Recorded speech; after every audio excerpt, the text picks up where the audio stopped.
Hello everybody, it's WJ here and welcome back to Heimstadt.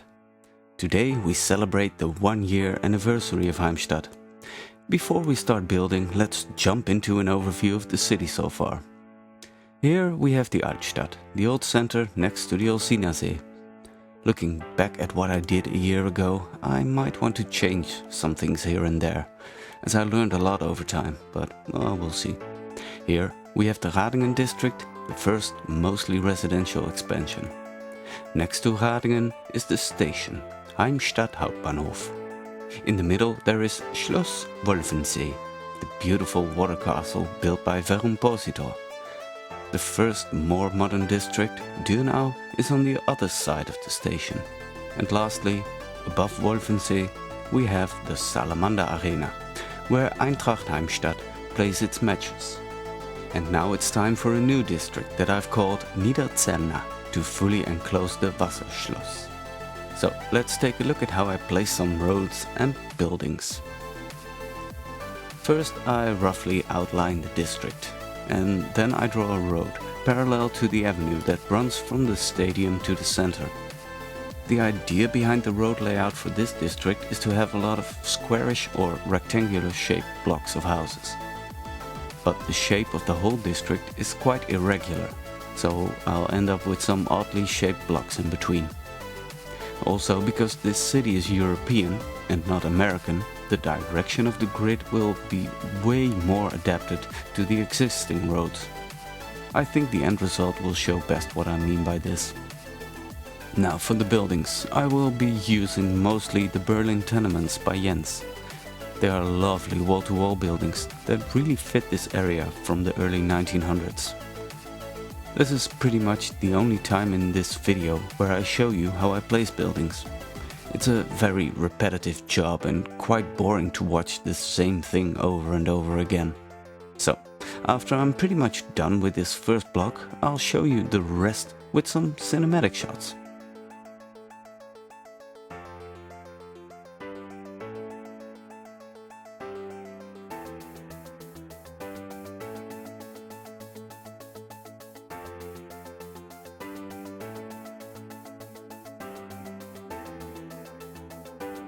I did not want to fill this whole area as one block, but break it up a few times with a road. But I didn't want to connect it to the avenue, so I placed these small pavement roads and dragged them out to just touch the sidewalk of the other road. Holding Alt while moving the nodes snaps it to a perfect 90-degree angle, which is very useful in this case. Then it's just a matter of filling out the rest of the block with the best fitting buildings. Well, in my opinion at least.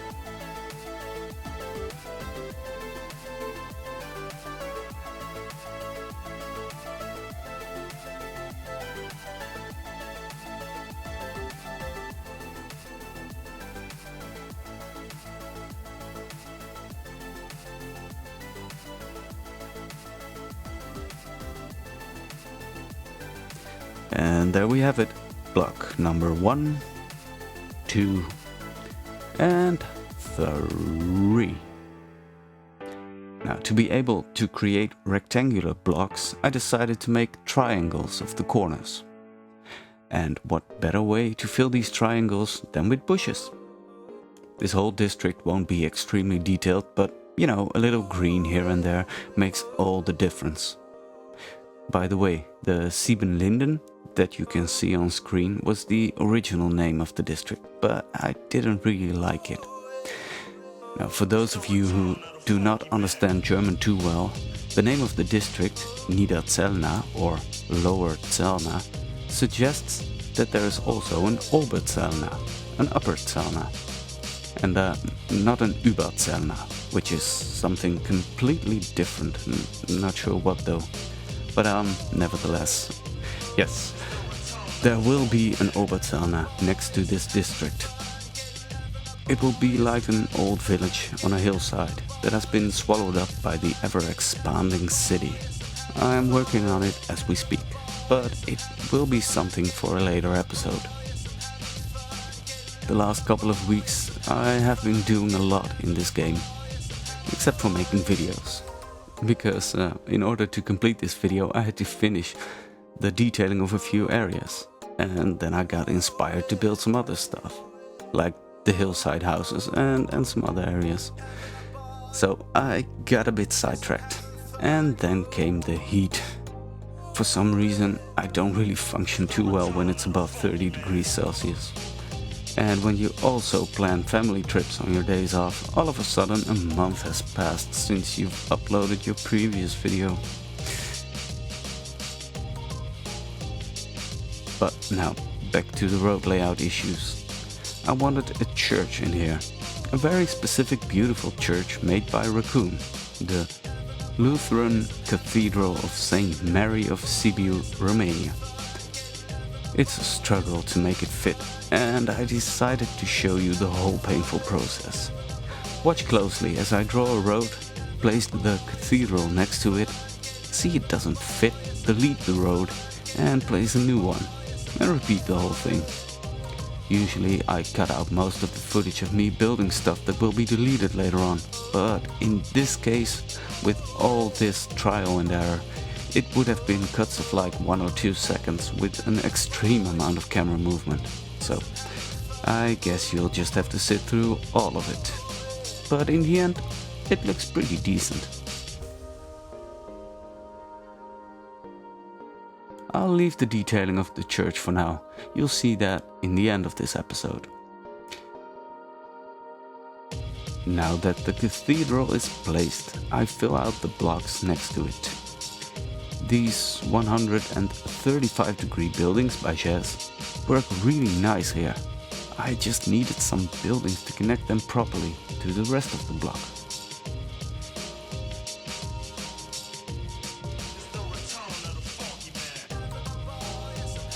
And then, with a lot of camera wiggling, sorry for that, we go over to the next overview, where I place some nice textured PO blocks around the cathedral and fill a couple more blocks with houses.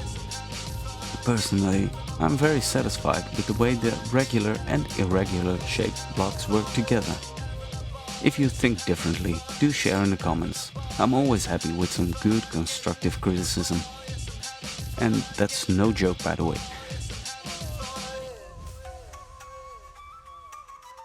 Okay, Verumpositor left this large empty area in front of the concert hall. To give it some purpose, I placed the Romanian Athenaeum from Bucharest, again made by Raccoon. Later on I'll place a statue in front of it and some Park People generators to turn it into a nice square that attracts a lot of tourists that will ask you to take a photo of them when you are hurrying towards an appointment and you didn't think through your route properly and you're just too polite to say no. And then you mess up the photo, so you need to retake it, and in the end you're late, so your friends get angry at you, and this totally never happened to me.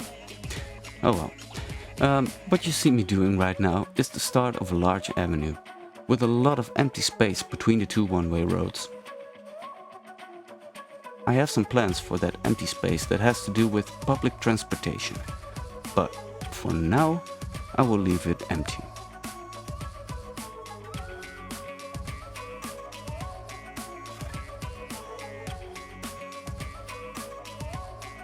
I continue placing roads. They are very narrow, so I made them all one-way roads, and it actually helps with the traffic flow in the district.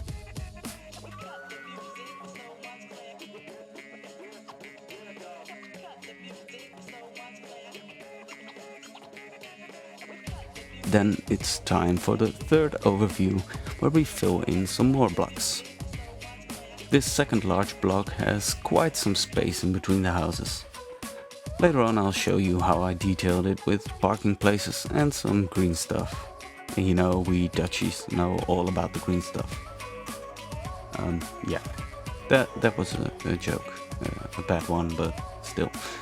Over to another area within Niederzelna. I again create a parallel road and then try to connect it to the other roads. It's not too easy, but that's the challenge of this game. The thing is that the road I just placed is on a slightly different angle. So I need to find a way to curve in the connecting roads. without it looking stupid. Well, after my struggle is over, we go take a look at the buildings inside the blocks that are a little different from the ones I placed so far. I made 2 French blocks and filled the rest with the all too familiar Euro buildings, as they are a little lower from the other buildings, and I felt I needed to go down a little for the transition to the next area that I haven't started yet. So there's actually no reason for it other than me thinking it looked good.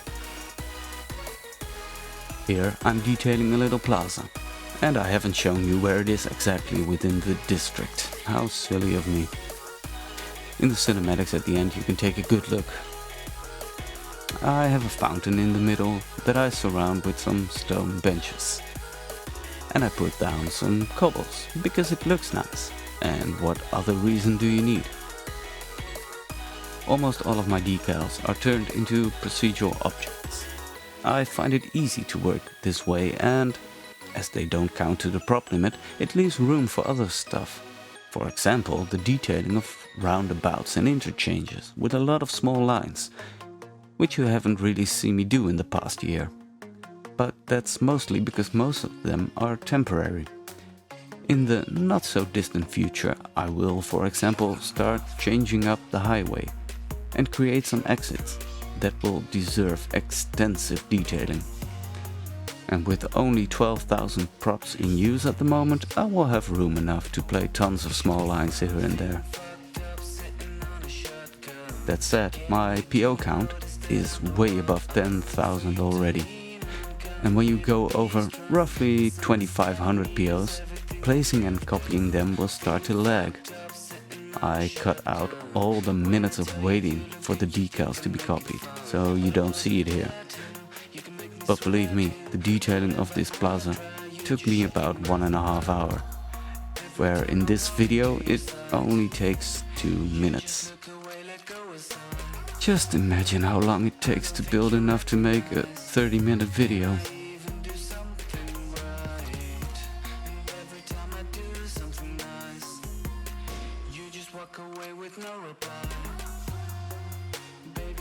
Another couple of blocks get filled. In the back you can see the plaza with the created planters filled with some bushes and trees. Here in front I made a bigger block with a school in the corner, the one with the tower. It reminds me of the school I went to when I was a teenager that also featured a tower, although it was not part of a block of houses but right next to a roundabout just outside the outer canal ring of the old center. Maybe I'll give it a try and recreate it in the Noord. But over to the inside of this block of houses to give it some nice details. I placed a road that goes underneath one of the buildings. The gap in the building isn't wide enough for the road, so I scaled the building up with procedural objects. Luckily, it doesn't look that oversized compared to the buildings next to it. The terrain on this side goes up a little, and I left it like that because it just makes it all a bit more interesting to look at. But it means that the terrain within this block isn't exactly flat, which really shows when I place these parking lots. But with a little terraforming network, we can flatten this area out a bit. Then surround it with a fence before covering the area with ploppable pavement squares. On this side, there's a little bump in the terrain, but when you paint it with surface painter, nobody will notice anymore. I wanted the other side to be flat as well, but on a lower level. So again, some terraforming networks. To connect the two parts will be very inventive and place some stairs. I'm sorry, but this is always the hardest part of doing commentary. It's so obvious what I'm doing here. Yet, I need to say something about it. When I'm watching City Skylines videos myself, I always find it more interesting to listen to somebody talking than just to hear some music. So I try to come up with interesting things to say, either about what I'm doing or why or future plans or anything. And then comes that moment where you just don't know what to talk about anymore. And that's when you start talking about what you're talking about, like now, which is pretty much just filling time. Not sure if this is the best way to do it. Maybe I should just cut to some music like I usually do, but as I said, that's what I mostly dislike about these kind of videos. Oh well, maybe I should just talk a little slower from now on. Although I may sound like a mentally challenged person when I do that. And now watch people comment that I already sound like a mentally challenged person. Haha. Oh well, the walk path that you saw me place down just now is elevated and will be turned into an invisible path, so the Sims will walk on the correct height instead of just their head above the stairs. On this side I placed some benches that are park people generators to get some people to walk over here. And then I covered the path with decals, before I place a planter in the middle, and some hedges and bushes and flowers and such.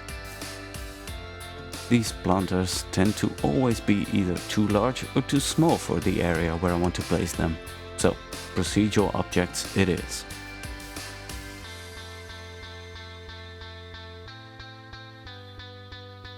And for the hedges I do the same thing, because when you leave them as they are, the leaves are sticking out of the other side of the wall, and I always find that a little irritating. Maybe I'm too picky when it comes to these things and should focus more on other stuff like actually making some progress.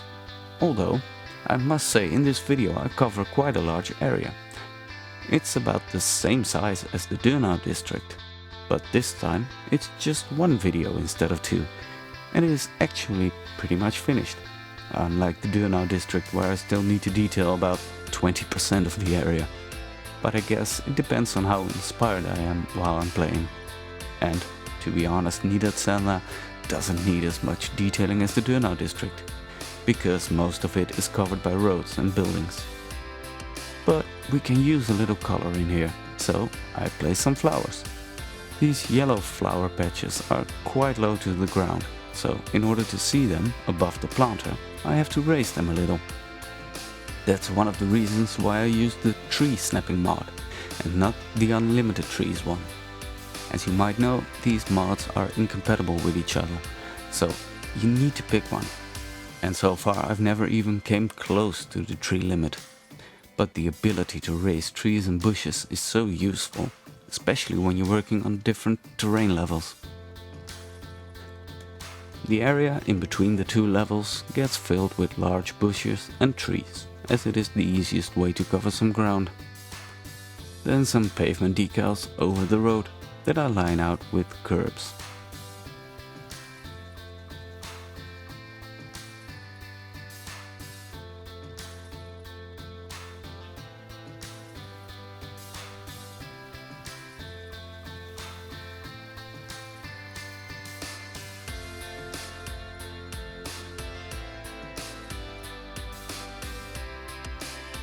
First I eyeball the alignment of the curbs, and it all looks decent, but here with the parking lots it's a bit off. So I align them as a group with Move It, but then they're on a 90-degree angle. Just move them away, copy and right click to get them perfect. After that, again some planters and bushes and trees and such. Because that's what I see around me in the Netherlands as well. Wherever possible, there's a bush or a tree.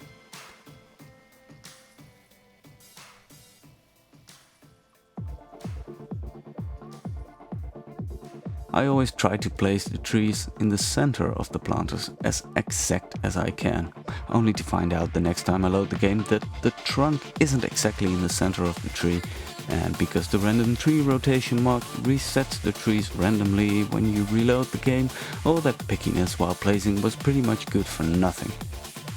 The same goes for trees and bushes, with random sizes by the way.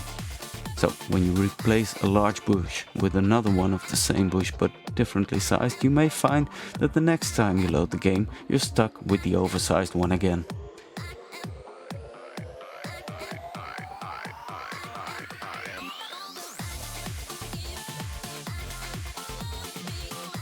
Now that we saw the last block filled with houses, let's detail the cathedral a bit. First, some planters and the beautiful linden trees.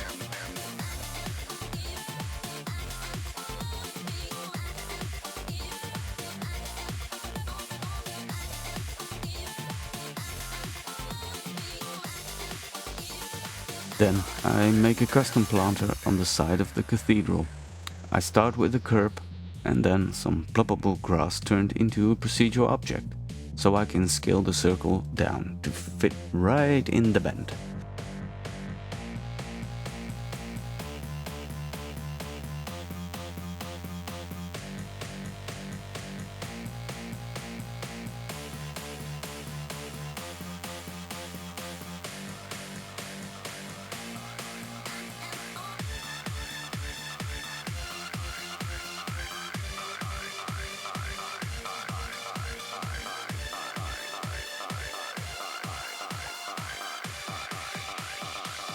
Then some prop bushes that I really like. I wanted only the purple flowers, I thought they looked best, so I had to place quite a few to get the right amount. Then some tiny bushes in front and do the same thing on the other side of the cathedral. Then we go to the back, where I decided to make a couple of statues under a roof. A statue of Mary and one of Jesus. But only Jesus has a pedestal. So I turn a concrete surface into a PO to make two identical pedestals. Very simple, very effective.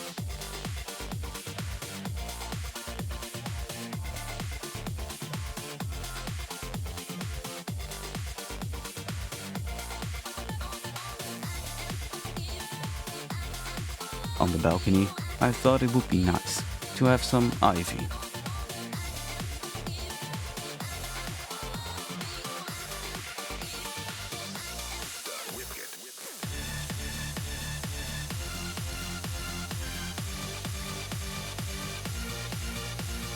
And then I figured, let's place a door here as well. So I take some stone retaining walls and turn them into a door frame. Behind the door I should have put something to hide the wall there, but I was too focused on placing more ivy.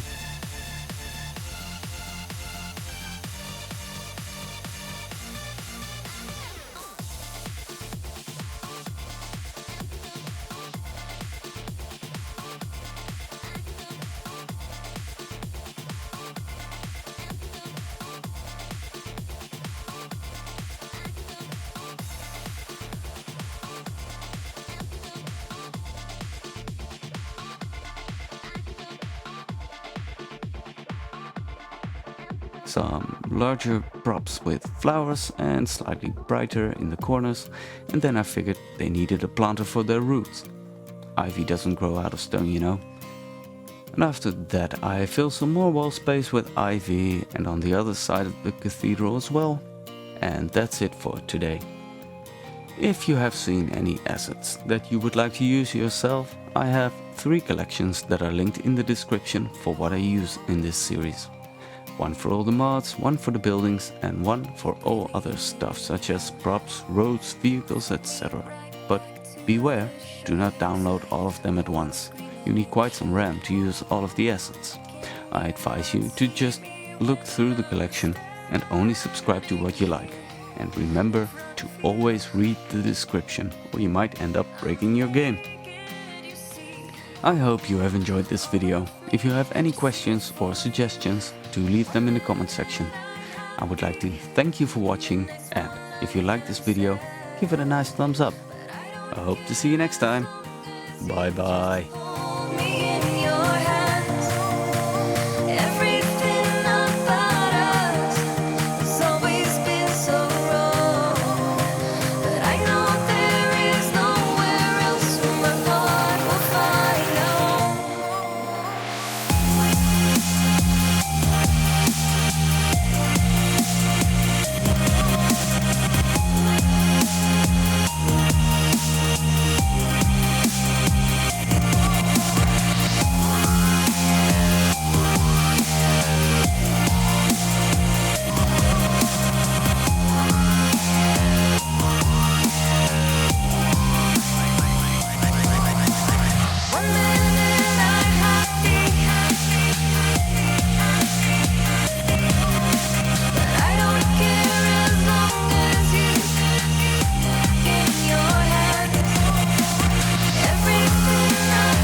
there is in the middle there is Schloss Schlosschen Wölfenschule. Or rectangular shape. Place the cathedral. My God. Okay, watch closely as I draw a road. I place the Romanian Athenaeum that are a little. Here I'm detailing a little plaza, and I haven't shown you where it is exactly within this. Come on, here I'm. And I felt I needed to go do, and I felt I needed to go down a little bit, and